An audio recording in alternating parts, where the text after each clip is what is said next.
Hai, Mike di sini. Karena ini sudah ketiga kalinya ada smartphone lipat yang nongol di channel NR, mestinya kita semua udah lumayan paham lah ya makhluk apa ini. Tapi, pertanyaannya, apakah ini sudah saat yang tepat bagi Anda yang mampu untuk beli smartphone lipat semacam ini? Saatnya kita cari tahu.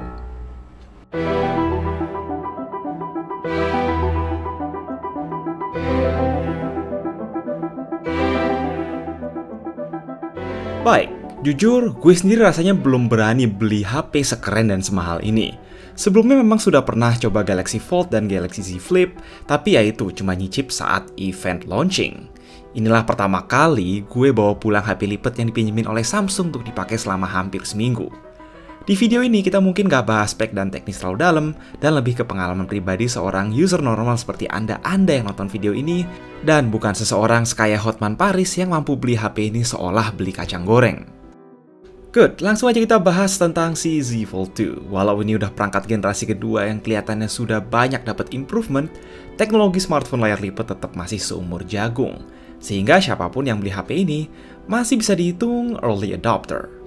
Ya, nggak mungkin juga sih Samsung ngeluarin HP yang rasanya kayak prototype dan sama sekali nggak enak dipakai konsumen. Tapi kalau masih ada beberapa kendala dan kekurangan dibanding smartphone biasa, harap dimaklumi. Contoh harga aja deh, selain karena hardware yang canggih dan biaya produksi mahal, harga semahal ini itu juga dipengaruhi biaya R&D mereka yang sama sekali tidak murah dan belum balik modal.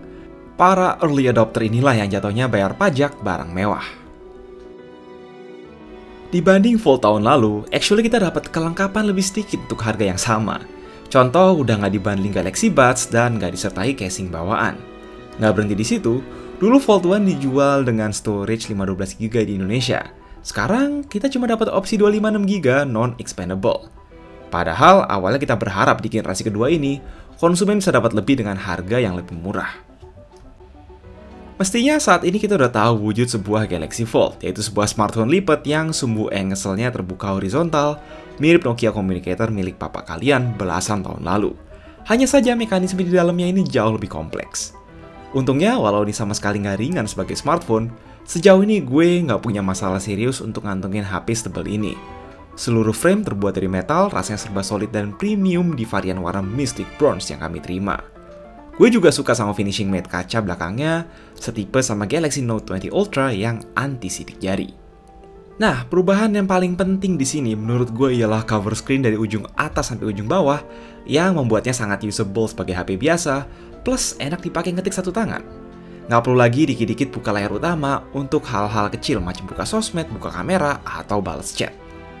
Karena layar ini sering kali jadi bagian yang nyentuh permukaan keras ketika ditaruh di meja, Samsung make sure untuk masangin Gorilla Glass Victus yang mereka klaim 2 kali lebih tahan goresan dari Gorilla Glass 6 ditambah screen protector bawaan. Untuk unlock HP ini, alternatifnya ada sensor fingerprint samping yang nyatu sama tombol power di bawah tombol volume atau face unlock sederhana. Kadang masih delay, salah satu sektor yang masih bisa diperbaiki softwarenya. Khawatir soal hinge yang katanya gampang masukkan debu? Tenang, katanya engselnya ini udah jauh lebih rapet dari yang pertama, sehingga gak gampang ada debu yang masuk. Lalu yang jadi upgrade, engselnya bisa berhenti di mana aja dengan mudah saat dibuka layaknya Galaxy Z Flip. Sebuah fitur yang habis ini akan kita explore lebih jauh. Overall, buka tutupnya ini enak banget. Sebuah improvement di atas Fold 1. Tampaknya, margin untuk nyatain Galaxy Buds dialihin ke layar Dynamic AMOLED lipat yang lebih bagus. Ukurannya sih cuma beda tipis, tapi resolusi lebih tinggi, refresh rate 120Hz super mulus, dan tentu cutout kamera berkurang drastis jadi satu kamera Infinity O saja, sama seperti cover screen. Apakah layar ini masih bisa baret sama kuku? Yap, karena belum ada terobosan serius di bidang material science, sebaiknya pengguna HP ini tetap menjaga layar berlapis polimer ini sebaik menjaga hati pacar masing-masing. Hehe, jangan sampai ada batu, pulpen, kunci, atau apapun yang terjepit. Sebenarnya ada sini screen protector yang melapisi layar ini, tapi kata Samsung, ini jangan dilepas.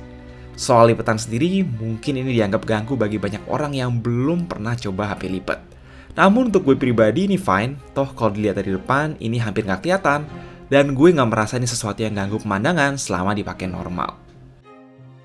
Secara praktis, dengan beli ini kalian ibaratnya jadi bisa ngantongin tablet 7 inci yang bisa digunakan sebagai HP.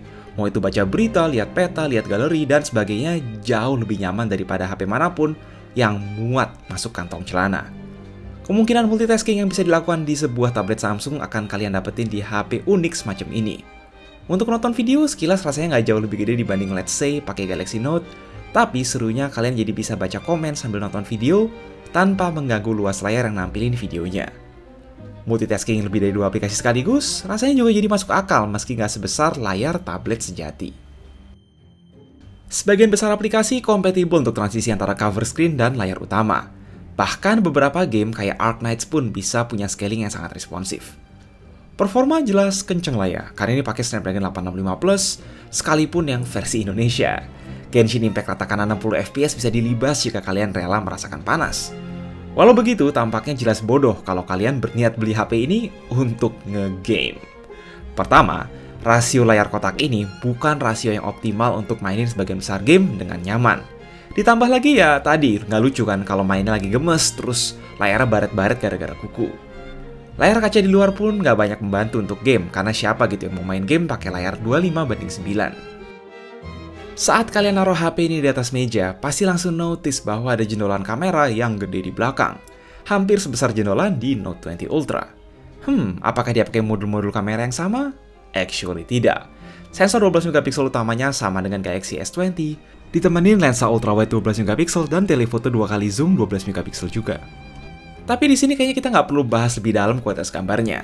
Melainkan, apa aja sih yang possible dengan cover screen dan layar lipat? Pertama, ini seru banget kalau lo mau selfie dan lebih penting lagi foto model. Dimana baik sang fotografer dan model bisa lihat hasil bidikan secara real time. Sedangkan layar lipat bisa seru buat selfie karena kita tekuk layarnya lalu ditaruh di meja misalnya.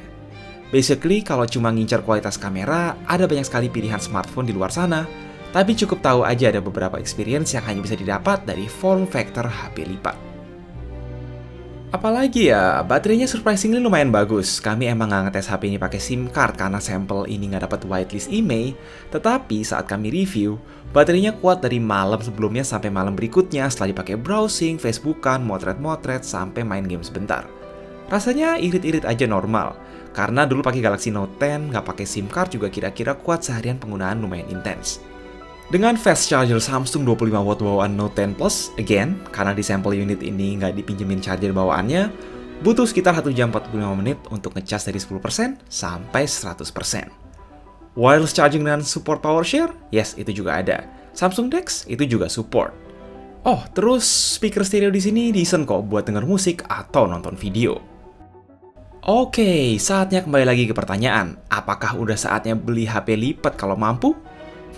Dari pengalaman gue sendiri, hanya jika kalian memang rela jadi early adopter, pingin coba teknologi terbaru, mau jadi pusat perhatian tanpa peduli harga, dan siap dengan segala risiko, silakan. Also, kalau cuma sekedar penasaran smartphone layar lipat juga bisa beli Galaxy Fold atau Z Flip yang sekarang udah turun harganya. Tantangannya yaitu lumayan, selain tadi was-was tiap kali ngeluarin HP $2.000 dari kantong, HP ini juga jangan sampai kehujanan, jatuh ke dalam pasir, atau dekat dengan benda-benda tajam. Jika kalian merasa ceroboh, nggak bisa merawat barang, atau masih sering naik angkutan umum, mending uangnya dipakai beli smartphone flagship standar, terus sisanya ditabung buat beli kendaraan pribadi. Hehe. Maklumi aja bahwa kebanggaan dan pengalaman unik sebuah HP lipat memang baru bisa dijangkau segelintir orang. In general, masih lebih baik pakai smartphone biasa macam Galaxy Note, dan kalau sesekali butuh multitasking atau layar lebih gede, tinggal keluarin tablet sejati macam Galaxy Tab S7 series. Nevertheless, jujur kami senang banget bisa nyobain inovasi dan teknologi terbaru semacam ini, dan kami berharap teknologi ini akan jadi semakin praktis sekaligus terjangkau untuk orang-orang yang bukan sultan dalam beberapa tahun ke depan. Itu aja dulu pengalaman singkat kami, jaga terus kesehatan kalian, and as always, stay safe.